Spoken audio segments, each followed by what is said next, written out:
Assalamualaikum warahmatullahi wabarakatuh. A'udzu billahi minasyaitonir rajim. Bismillahirrahmanirrahim.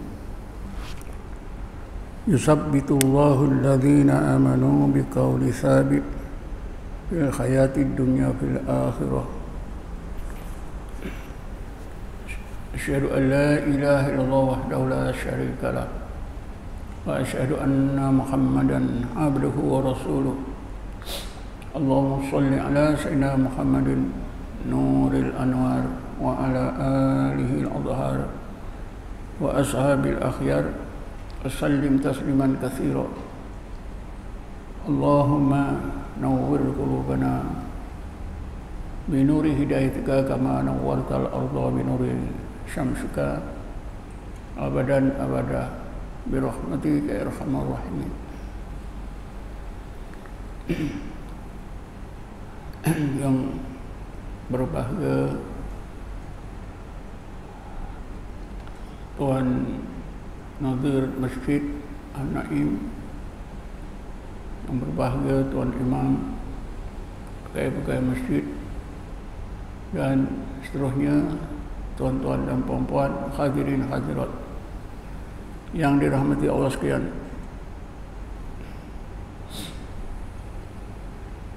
Selalu kita mendengar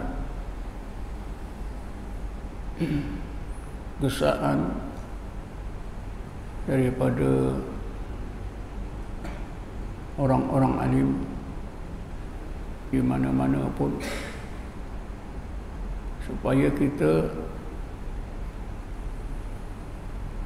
meneguhkan iman, memperkasakan iman, menyampurnakan iman dan sebagainya. Tetapi saya dapati jarang diterangkan macam mana cara kita nak meneguhkan iman.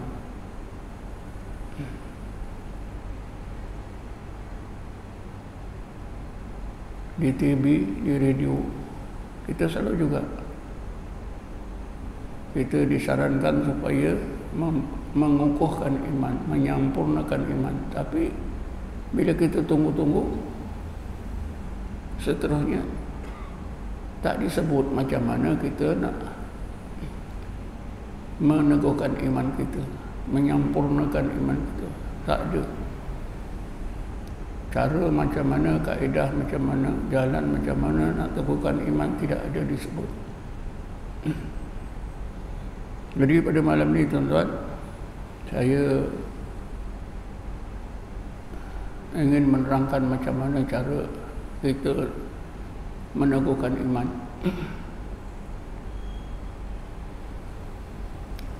Pada satu ketika di zaman hidupnya Rasulullah, ketika Rasulullah dikerumuni oleh ramai sahabat, tiba-tiba Rasulullah bersabda, "Jaddidu imanakum." Jaddidu imanakum, dua kali disebut. Makna jaddidu ni dari segi bahasa, baharui semangat iman kamu. Tapi maksudnya teguhkanlah, perkasakanlah, sampurnakanlah iman kamu. Lalu sahabat yang terkejut bertanya kepada Rasulullah SAW, qalu kaifa nujaddidu imanana ya Rasulullah. Ya Rasulullah, macam mana cara kita nak membarui, meneguhkan, menyampurnakan iman kita ini ya Rasulullah? Maka Rasulullah jawab dengan sabdanya, iksiru biqauli la ilaha illallah. Banyak-banyakkanlah sebutan la ilaha illallah. Ini jawapan daripada Rasulullah. Jadi kita dapat jawapan yang tepat daripada Rasulullah SAW. Cara kita meneguhkan iman ialah dengan membanyakkan sebutan la ilaha illallah.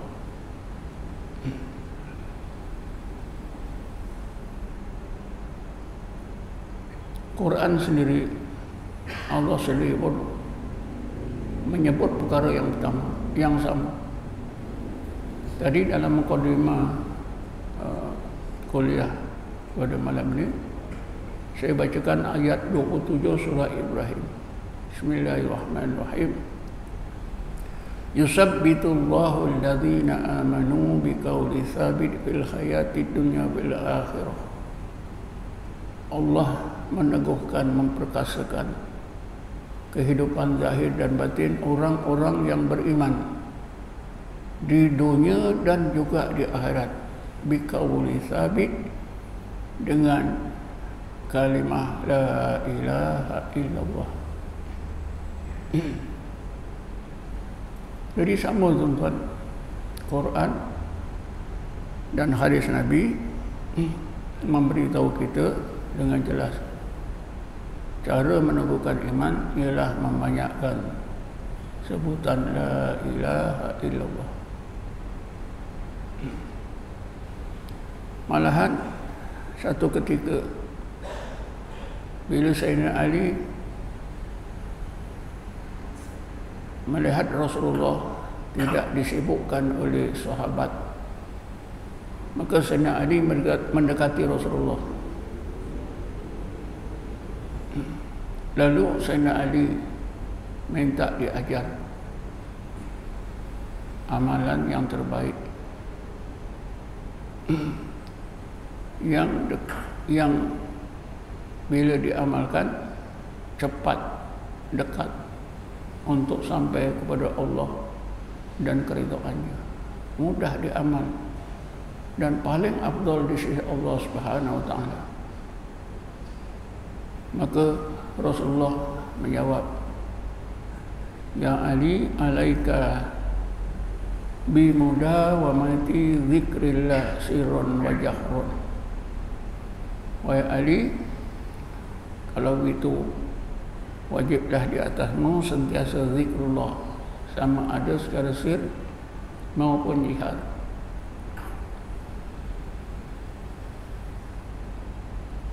Lalu Sayyidina Ali ingin mendapat kepastian dari Rasulullah. Maka Sayyidina Ali menyebutkan, wan nasu dzakiruna ya Rasulullah wa khassani bi syai'in. Ya Rasulullah, orang ramai dah berfikir, yang aku maksudkan satu amalan yang khusus untuk aku. Ini bermakna Sayyidina Ali macam ingin dapat kepastian betul ke zikrullah itu amalan yang bila diamalkan sangat dekat, sangat cepat untuk sampai kepada Allah dan keridhaannya, paling mudah dan paling afdal di sisi Allah. Lalu Rasulullah menjawab, ya Ali, masalah yang kau hadapi ini telah pun dihadapi oleh Nabi Musa. Ketika Nabi Allah Musa hidup, Nabi Musa AS memohon kepada Allah, ya Allah, ajarkanlah kepada aku satu amalan yang khusus untuk aku, sebagai kerana aku ni Nabi dan Rasulmu. Jadi kau ajarkan kepada aku satu amalan yang khusus sesuai dengan kenabian dan kerasulan diriku. Maka Allah berfirman kepada Nabi Musa, ini cerita dalam hadis Qudsi. Allah berfirman kepada Nabi Musa, ya Musa,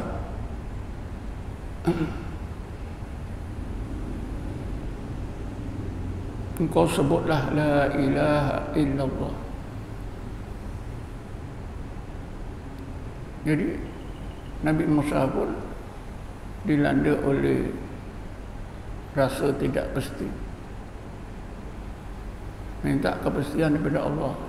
Ya Allah, la ilaha illallah, engkau maha mengetahui, telah pun disebut-sebut oleh hamba-hambamu yang beriman. Yang aku maksudkan ialah satu amalan yang khusus untuk diriku, yang orang lain tak beramal. Lalu Allah berfirman, wahai Musa, sekiranya engkau letakkan la ilaha illallah di sebelah datin, bumi dengan segala isinya, langit dengan segala isinya, dan apa saja yang ada antara langit dan bumi di sebelah datin yang lain, engkau akan dapati la ilaha illallah lebih berat. Maka kan itu Nabi Musa pun akur, lalu dia beramallah dengan la ilaha illallah. Jadi apabila Sayyidina Ali dengar daripada Nabi cerita Nabi Musa ni, maka Sayyidina Ali yakin. Lalu Sayyidina Ali bercakap kepada Rasulullah, ya Rasulullah, kaifa azkuru? Ya Rasulullah, macam mana aku nak zikir kalau begitu? Ini satu pengajaran ya. Sayyidina Ali dah mahir la ilaha illallah, dia minta Rasulullah ajar. Apatah lagi kita, walaupun kita dah mahir la ilaha illallah, mestilah kita belajar. Kalau Sayyidina Ali belajar daripada Rasulullah, kita belajarlah pada ahli-ahli zikir yang mahir. Lalu Rasulullah SAW bersabda, ya Ali, engkau dengar baik-baik. Aku akan sebut la ilaha illallah 3 kali. Selepas itu engkau buatlah seperti yang aku buat. Maka dalam hadis yang panjang itu tuan-tuan, diriwayatkan waqala Rasulullah SAW la ilaha illallah salasata marratin muqmidan ainaihi rafi'an sautahu wa ali yasma. Maka Rasulullah pun menyebut la ilaha illallah sebanyak 3 kali sambil memejamkan mata, menguatkan suara. Ini dalil ya, kita boleh zikir dengan suara yang kuat, tapi tak bolehlah sesuka hati ya. Apa pun ada batas-batas syariat. Tak bolehlah melaung-laung ya. Tidak tentu arah ya. Boleh kuat. Rafi'an sautahu wa ali yasma. Sayyidina Ali dengar. Selepas itu Sayyidina Ali pun buat zikir la ilaha illallah. Daripada sini tuan-tuan, ulama tasawuf menjadikan panduan seseorang yang nak belajar zikir daripada ahli zikir, mestilah ahli zikir itu mentalkinkan zikir itu kepada siapa yang nak belajar. Jadi maknanya inilah disiplin ya, adab cara-cara nak berzikir yang benar-benar diajarkan oleh Rasulullah SAW. Kemudian tuan-tuan, bila Rasulullah meninggal, ramailah sahabat yang belajar Sayyidina Ali pada Sayyidina Ali. Antaranya ialah Hasan Al-Basri. Cuba tengok apa salahnya kalau Hasan Basri terus saja zikir la ilaha illallah, tapi kenapa dia belajar dengan Sayyidina Ali? Jadi Sayyidina Ali ajarkan kepada Hasan Basri sebagaimana yang diterima daripada Rasulullah SAW.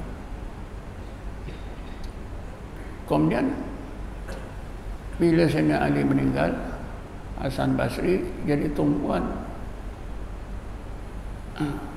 orang-orang Islam yang hidup di zamannya.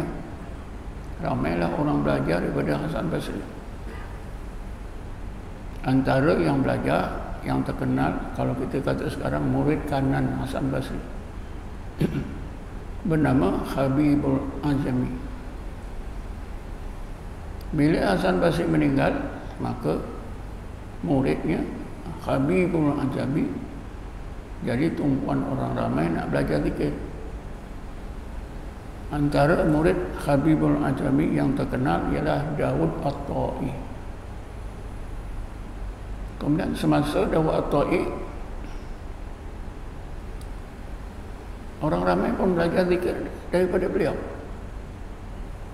Ramai orang belajar. Antara muridnya yang kanan yang terkenal ialah yang bernama Ma'ruf Al-Qarahi. Begitulah seterusnya semasa hidupnya Ma'ruf Al-Qarahi, beliau jadi tumpuan orang belajar zikir. Antara muridnya yang terkenal ialah yang bernama Sirri Sukti. Sirri Sukti ini sangat hebat. Dikatakan ada, kalau sekarang ada pondok lah, ada pusat tarbiyah, ada pusat zikir dia. Ramai murid-muridnya belajar zikir. Antara murid yang terkenal ialah anak saudara dia sendiri yang bernama Syekh Abu Qasim Al-Junaidi Al-Baghdadi. Meninggal dunia tahun 297 Hijrah. Kalau tuan-tuan baca sejarah zikir ini, maka tuan-tuan akan temui tarekat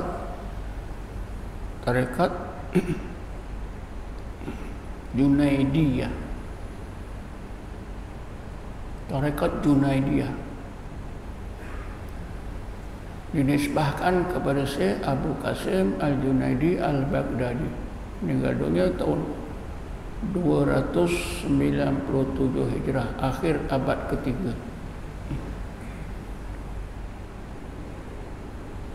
Tapi sebenarnya bukan beliau saja yang menyebarkan zikir,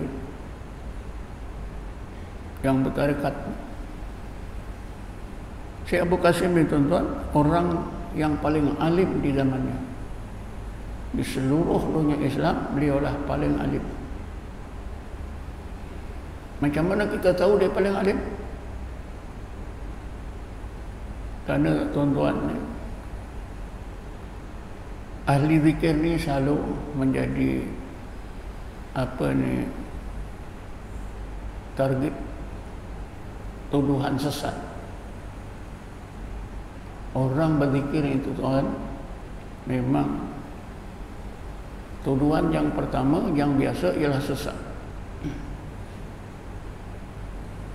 Apa pun sesat.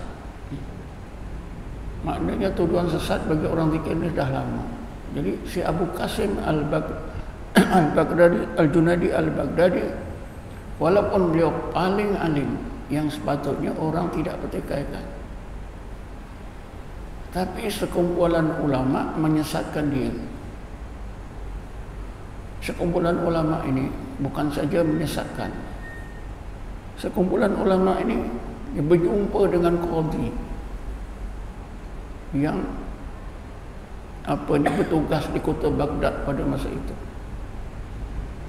minta supaya qadhi jatuhkan hukuman yang setimpal dengan ajaran sesatnya. Lalu qadhi respon, tak apa, aku akan jatuhkan hukuman, kamu tunggulah masa ketikanya. Qadhi ini sangat bijak, tuan-tuan. Dia ada satu idea. Ketika dia membicarakan Abu Qasim, dia panggil semua ulama yang ada di sekitar Baghdad dan bandar-bandar yang berdekatan. Perbicaraan itu begitu hebat. Qadhi itu sebelum membicarakan si Abu Qasim Al-Junaidi, qadhi ini tanya satu soalan kepada para hadirin ulama yang tak puas hati terhadap Abu Qasim. Qadhi ini kata, para ulama sekian, saya nak tanya satu soalan. Siapakah di antara tuan-tuan ini yang merasa lebih alim daripada Abu Qasim? Cuba bangun, cuba angkat tangan. Semuanya menikus, tuan-tuan. Dia tunduk, dibagi masa pun tunduk dia. Di Qadhi yang bijak ni pun dia bercakap, kalaulah di antara tuan-tuan ini yang alim-alim ini merasa tidak ada seorang pun yang melebihi kealimannya berbanding dengan kealiman si Abu Qasim, kalau aku hukumkan Abu Qasim sesat, orang yang paling alim sekali aku hukum dia sesat, maka di dalam dunia ini tak ada orang yang tak sesat, semuanya sesat. Jadi selamatlah si Abu Qasim. Jadi Qadhi ini sendiri menegaskan Abu Qasim Al-Junaidi Al-Baghdadi adalah ulama yang paling alim dalam semua bidang ilmu.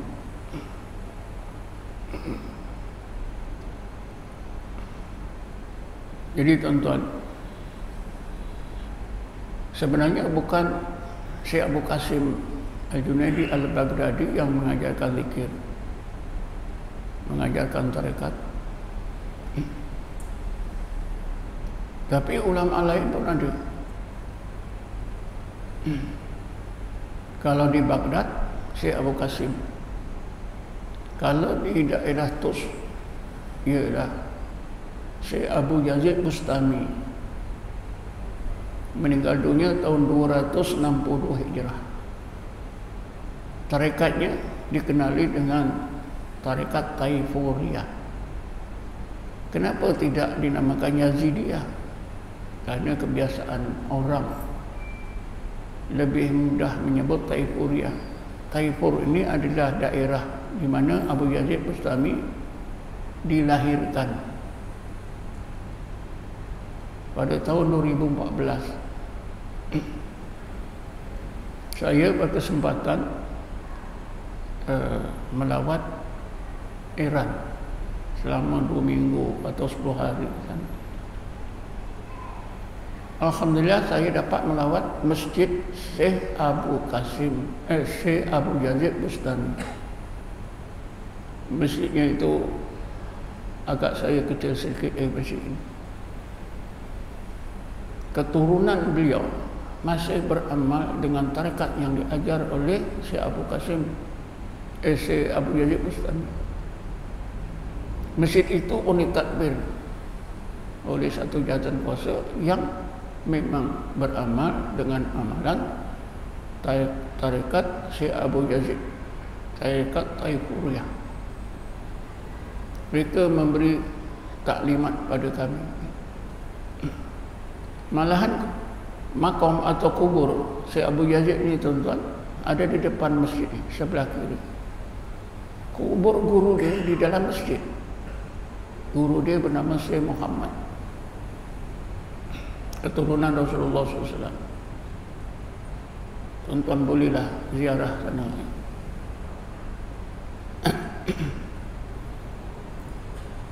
Apa yang saya nak ceritakan, apa tujuan saya menceritakan ni, tuan-tuan?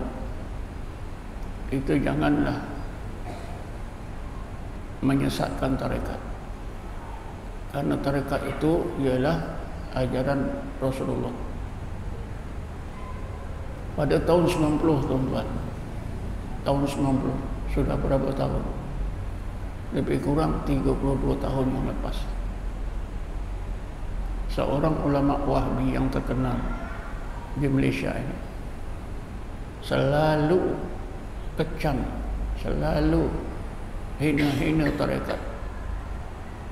Saya memberanikan diri jumpa orang alim ini di pejabatnya. berbincang selama 4 jam. Daripada 9 pagi sampai jam 1.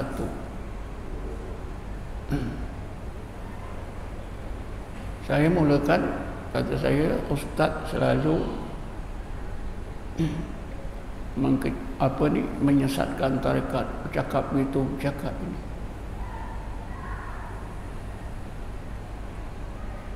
Cakap-cakap ustaz, pandangan ustaz ni salah, berdosa besar. Bincang punya bincang, tuan-tuan, ambil 4 jam, dia tak mau kalah. Akhirnya saya soal dia, saya tanya dia, ustaz, kalau seorang mukmin dia menafikan satu huruf daripada Quran, apa hukumnya? Kafir? Kalau satu ayat, tentulah lebih kafir. Kalau 2 ayat, lagi banyak lagi kafirnya itu lebih hebat. Ustaz pegang ke pandangan ini? Ya, saya pegang. Siapa menafikan satu huruf, satu ayat, dia kafir. Kerana tidak percaya pada Quran. Lalu saya bacakan, Bismillahirrahmanirrahim.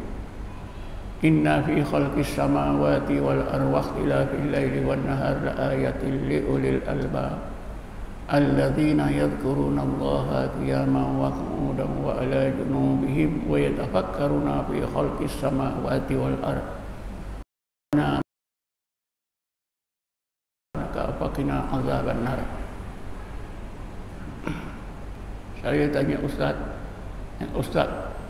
2 ayat ini di zaman Rasulullah ada tak orang yang sentiasa zikir dan tafakur? Ada tak orang?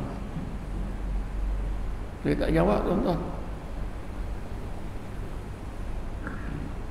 Kata saya, kerana lama sangat dia tak jawab. Kata saya, kalau tak ada orangnya, Quran bohong, Allah bohong. Lalu dia cakap, tentulah ada. Ada orangnya. Siapa orang yang sentiasa zikir dan tafakur di zaman Rasulullah? Dia tak jawab. Kata saya, sebahagian sahabat sentiasa zikir dan tafakur. Mereka diajar oleh Rasulullah kaedah zikir dan tafakur. Inilah apa itu orang tarekat.